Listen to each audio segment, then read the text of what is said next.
بسم اللہ الرحمن الرحیم، شروع اللہ کے نام سے جو بڑا مہربان نہایت رحم والا ہے۔ يسألونك عن الشهر الحرام قتال فيه قل قتال فيه كبير وصد عن سبيل الله وكفر به والمسجد الحرام وإخراج أهله منه أكبر عند الله والفتنة أكبر من القتل ولا يزالون يقاتلونكم حتى يردوكم عن دينكم إن استطاعوا ومن يرتد منكم عن دينه فيمت وهو كافر فأولئك حبطت أعمالهم في الدنيا والآخرة وَأُولَئِكَ أَصْحَابُ النَّارِ هُمْ فِيهَا خَالِدُونَ۔ لوگ آپ سے حرمت والے مہینوں میں لڑائی کی بابت سوال کرتے ہیں، آپ کہہ دیجئے کہ ان میں لڑائی کرنا بڑا گناہ ہے، لیکن اللہ کی راہ سے روکنا، اس کے ساتھ کفر کرنا اور مسجد حرام سے روکنا اور وہاں کے رہنے والوں کو وہاں سے نکالنا اللہ کے نزدیک اس سے بھی بڑا گناہ ہے۔ یہ فتنہ قتل سے بھی بڑا گناہ ہے۔ یہ لوگ تم سے لڑائی بھڑائی کرتے ہی رہیں گے یہاں تک کہ اگر ان سے ہو سکے تو تمہیں تمہارے دین سے مرتد کر دیں، اور تم میں سے جو لوگ اپنے دین سے پلٹ جائیں اور اسی کفر کی حالت میں مریں، ان کے اعمال دنیاوی اور اخروی سب غارت ہو جائیں گے۔ یہ لوگ جہنمی ہوں گے اور ہمیشہ ہمیشہ جہنم میں ہی رہیں گے۔ اور فتنہ خوریزی سے شدید تر ہے۔ یہ بات ایک واقعے سے متعلق ہے۔ رجب 2 ہجری میں نبی صلی اللہ علیہ وسلم نے 8 آدمیوں کا ایک دستہ نخلا کی طرف بھیجا تھا، جو مکے اور طائف کے درمیان ایک مقام ہے، اور اس کو ہدایت فرما دی تھی کہ قریش کی نقل و حرکت اور ان کے آئندہ ارادوں کے متعلق معلومات حاصل کرے۔ جنگ کی کوئی اجازت آپ نے نہیں دی تھی،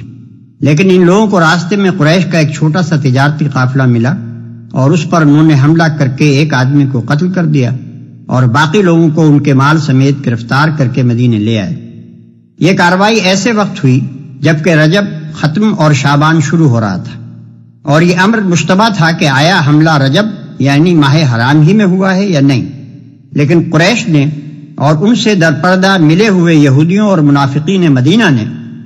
مسلمانوں کے خلاف پروپیگنڈا کرنے کے لیے اس واقعے کو خوب شہرت دی اور سخت اعتراضات شروع کر دیے کہ یہ لوگ چلے ہیں بڑے اللہ والے بن کر، اور حال یہ ہے کہ ماہ حرام تک میں خوریزی سے نہیں چوکتے۔ انہی اعتراضات کا جواب اس آیت میں دیا گیا ہے۔ جواب کا خلاصہ یہ ہے کہ بلا شبہ ماہ حرام میں لڑنا بڑی بری حرکت ہے، مگر اس پر اعتراض کرنا ان لوگوں کے منہ کو تو زیب نہیں دیتا جنہوں نے 13 برس مسلسل اپنے سینکڑوں بھائیوں پر صرف اس لیے ظلم توڑے کہ وہ ایک خدا پر ایمان لائے تھے، پھر ان کو یہاں تک تنگ کیا کہ وہ جلاوطن ہونے پر مجبور ہو گئے، پھر اس پر بھی اکتفا نہ کیا اور اپنے ان بھائیوں کے لیے مسجد حرام تک جانے کا راستہ بھی بند کر دیا، حالانکہ مسجد حرام کسی کی مملوکہ جائیداد نہیں ہے، اور پچھلے 2000 برس میں کبھی ایسا نہیں ہوا کہ کسی کو اس کی زیارت سے روکا گیا۔ اب جن ظالموں کا نامہ اعمال ان کرتوتوں سے سیاہ ہے، ان کا کیا منہ ہے کہ ایک معمولی سی سرحدی جھڑپ پر اس قدر زور شور کے اعتراضات کریں، حالانکہ اس جھڑپ میں جو کچھ ہوا ہے وہ نبی کی اجازت کے بغیر ہوا ہے، اور اس کی حیثیت اس سے زیادہ کچھ نہیں ہے کہ اسلامی جماعت کے چند آدمیوں سے ایک غیر ذمہ دارانہ فعل کا ارتکاب ہو گیا ہے۔ اس مقام پر یہ بات بھی معلوم رہنی چاہیے کہ جب یہ دستہ قیدی اور مال غنیمت لے کر نبی صلی اللہ علیہ وسلم کی خدمت میں حاضر ہوا تھا تو آپ نے اسی وقت فرما دیا تھا کہ میں نے تم کو لڑنے کی اجازت تو نہیں دی تھی، نیز آپ نے ان کے لائے ہوئے مال غنیمت میں سے بیت المال کا حصہ لینے سے بھی انکار فرما دیا تھا، جو اس بات کی علامت تھی کہ ان کی یہ لوٹ ناجائز ہے۔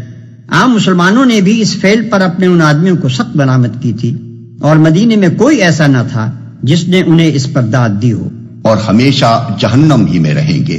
مسلمانوں میں سے بعض سادہ لوح لوگ جن کے ذہن پر نیکی اور صلح پسندی کا ایک غلط تصور مسلط تھا، کفار مکہ اور یہودیوں کے مذکورہ بالا اعتراضات سے متاثر ہو گئے تھے۔ اس آیت میں انہیں سمجھایا گیا ہے کہ تم اپنی ان باتوں سے یہ امید نہ رکھو کہ تمہارے اور ان کے درمیان صفائی ہو جائے گی۔ ان کے اعتراضات صفائی کی غرض سے ہیں ہی نہیں، وہ تو دراصل کیچڑ اچھالنا چاہتے ہیں۔ انہیں یہ بات کھل رہی ہے کہ تم اس دین پر ایمان کیوں لائے ہو اور اس کی طرف دنیا کو دعوت کیوں دیتے ہو، بس جب تک وہ اپنے کفر پر اڑے ہوئے ہیں اور تم اس دین پر قائم ہو، تمہارے اور ان کے درمیان صفائی کسی طرح نہ ہو سکے گی۔ اور ایسے دشمنوں کو تم معمولی دشمن بھی نہ سمجھو جو تم سے مال و زر یا زمین چھیننا چاہتا ہے، وہ کمتر درجے کا دشمن ہے، مگر جو تمہیں دین حق سے پھیرنا چاہتا ہے وہ تمہارا بدترین دشمن ہے، کیونکہ پہلا تو صرف تمہاری دنیا ہی خراب کرتا ہے، لیکن یہ دوسرا تمہیں آخرت کے ابدی عذاب میں دھکیل دینے پر تلا ہوا ہے۔